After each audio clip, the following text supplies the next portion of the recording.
Are you looking for senior housing that is affordable and has a built-in community?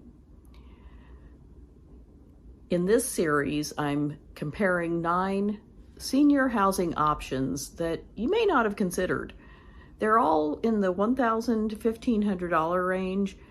And of course, each one depends on a lot of factors. Each one won't be right for every person, that's for sure. But today, we're exploring the Golden Girls shared housing option. In this scenario, women, or it could be men, or a mixture, whatever works, would share one dwelling, like one house. Each person would preferably have their own bedroom and bathroom, but there might be some shared bathrooms. There might be a lot of sharing, and if you're good with that, this might be a great option for you. If you're not, there might be another option that works better. And we're all individual and have different preferences. We'll get into why this one can offer a lower cost and just some other benefits than some of the other options. When you live in a Golden Girls or a shared housing option, it's usually where one person either owns the home and they have extra bedrooms and bathrooms to let out, to rent out. And it could also be 3 or 4 people renting a place together or buying a place together. Whatever the situation is, it's always going to be different. But it can be considerably less money to live with others than by yourself. One of the benefits of this one is the shared housing, the shared part, because some people want to have somebody else there all the time. They don't like living alone. They like to have somebody to eat meals with, or to, sit in the evening and chat, or watch TV together, or watch a movie. Others may not want that.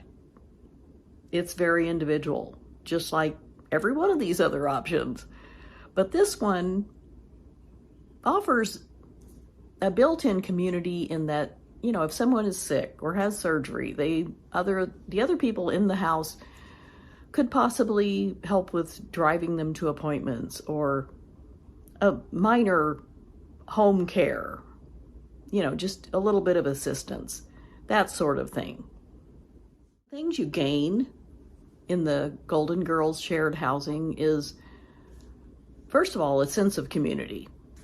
That's really the big thing, I think, that a lot of people find appealing about this option.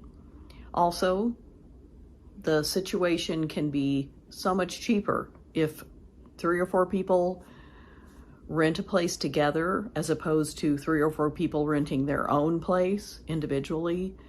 The shared expenses can really make a difference in the monthly costs. This would include the rent, utilities, cable, internet, possibly even sharing the cost of food. It could also be sharing household chores like cooking or lawn care, cleaning, all of the things that we all have to do or hire done if we can afford it to make, everyday living possible. Few of the things you might give up or have to compromise on with a shared housing situation, like a Golden Girls situation, are some privacy. If you're used to being able to just get up and wander around in the middle of the night, do what you want, not have to worry about making noise, that would probably have to be a consideration. If you're going to turn the TV on in the shared living areas, you might need to keep the volume lower so other people can sleep. You might have to share a bathroom. This would have to be on a case-by-case basis. If that's just a deal breaker, then you'd have to find a place with your own bathroom, which, is understandable. It's whatever you are comfortable with. And personal boundaries. When people live together, they tend to sort of get in each other's business a little bit more. And if you like that, perfect. If you want your privacy and, not have to talk about everything, those are some things that should be discussed up front so that it isn't an issue down the road. Like somebody accuses you of not sharing, when you just don't want to. And I think that's fine. Either way, whatever you're comfortable with, figuring that out ahead of time is key. Some more things that really need to be considered up front are you like-minded? Do you share the same beliefs and values? Do you smoke? Do you not want to be around smoke? Do you drink? Do you not want to drink? Do you not want to be around people who drink or smoke? These are all factors that should be considered and discussed openly and honestly before considering sharing a home. Some other ways people should consider their compatibility is their cleanliness level. Do you like a very clean, tidy house that, is immaculate all the time? Or are you kind of messy? Do you clean the bathroom once a week instead of every day? Do you like to cook? Do you just never cook? Things that are second nature to you and that are your way of doing things may not work out for other people. All of these factors need to be discussed and considered so that there are no surprises when you do actually move in together. Noise levels and daily schedules. This is a big thing because some people like to go to bed at 8 or 8:30 and get up at 5 or 5:30 or 6, whatever. And then others might stay up till midnight or 1 and get up at noon. So all of these things should be considered because if you're up when other people are sleeping or trying to sleep and you're making noise, that can be a problem. Or if they're up and you're trying to sleep and they're making noise, that can be a problem. So everything has to be considered. And if it's not discussed ahead of time, it can cause problems down the road because you just didn't even think about it as being an issue. Like, oh, I thought everybody slept till noon. Everybody doesn't, and everybody doesn't get up at 5 or 6 a.m. either. So if these things are important, find people who do the exact same things as you or are close to it, as opposed to having widely varying schedules and expectations. Some more considerations are pets. Are they allowed? If you each have a pet, are they going to be compatible? Just like people. Pets don't always get along with other pets. And this is a good thing to take into consideration. And you have visitors or overnight guests. If this is a hard no, then you have to decide if that's okay. If the house rules are one thing and you like to do the other thing, you may need to find another house with different rules. So let's talk about costs. The costs of a shared housing situation, like a Golden Girls house, can be considerably less. They really can. Because if somebody already owns a house and they can rent out the rooms and bathrooms, it benefits the owner of the house, and the cost would generally be less than going to find your own apartment or house to rent yourself. The utilities can be shared, the cost of utilities, perhaps food. It just depends on what you agree to. If you decide to buy a house together, the cost of the house itself can be shared among several people, perhaps. This would really, have to be really considered seriously. The property taxes and homeowners insurance and repairs could all be split among the owners instead of just by one person. If you're wondering where you can find a situation like a Golden Girls shared housing, I would start with, if you're on Facebook, you can search for shared housing You can search for Golden Girls shared housing, women living together, any kind of natural phrase that you would use when talking about it. You can search for that and you will find Facebook groups, and people on there offer their homes for rent, a room and a shared bathroom, or a room and a private bathroom. People looking for a situation post saying, I'm looking in this area.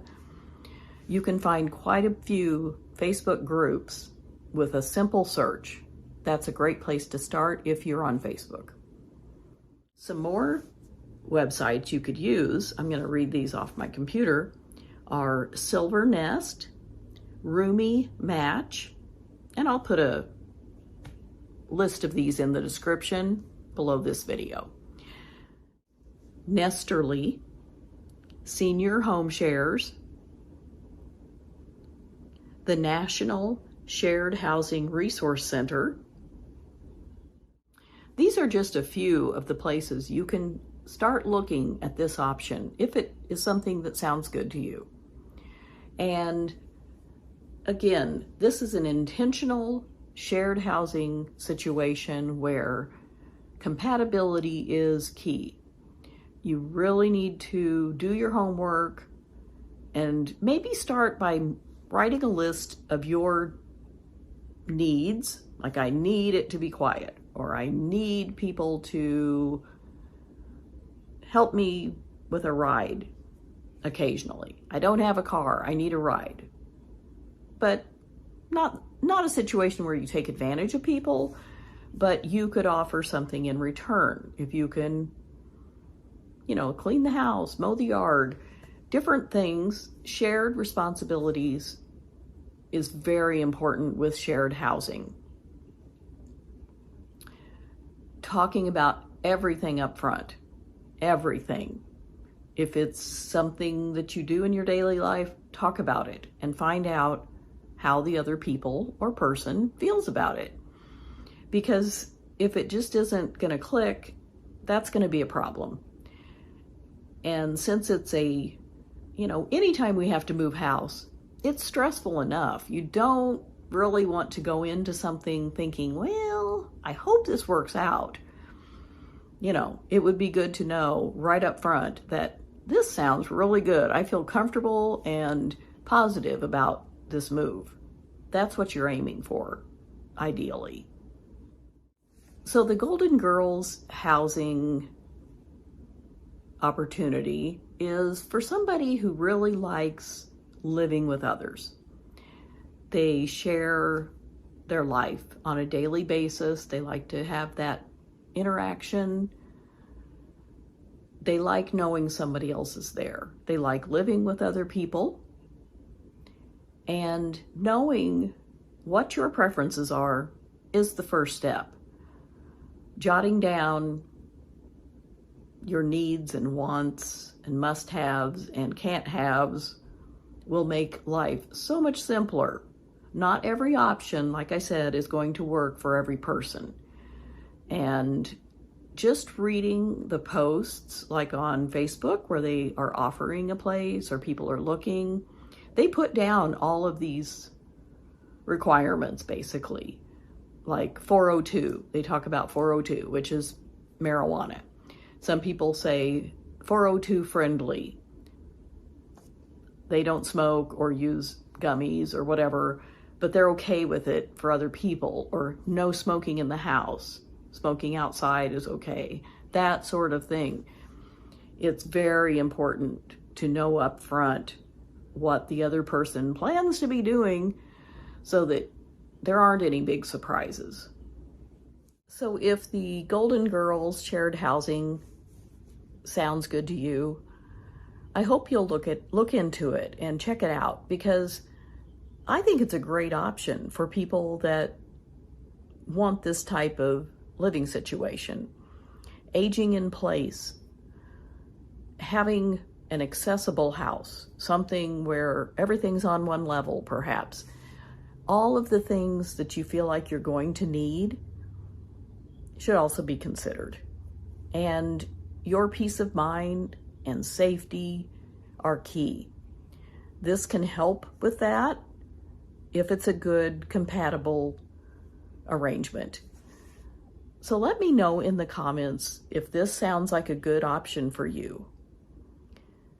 I know everybody's different, and that's why I'm exploring 9 different options, because we're all a little different or a lot different, and finding our place, especially as we age, is so important. So again, thanks for watching, and I'll see you next time.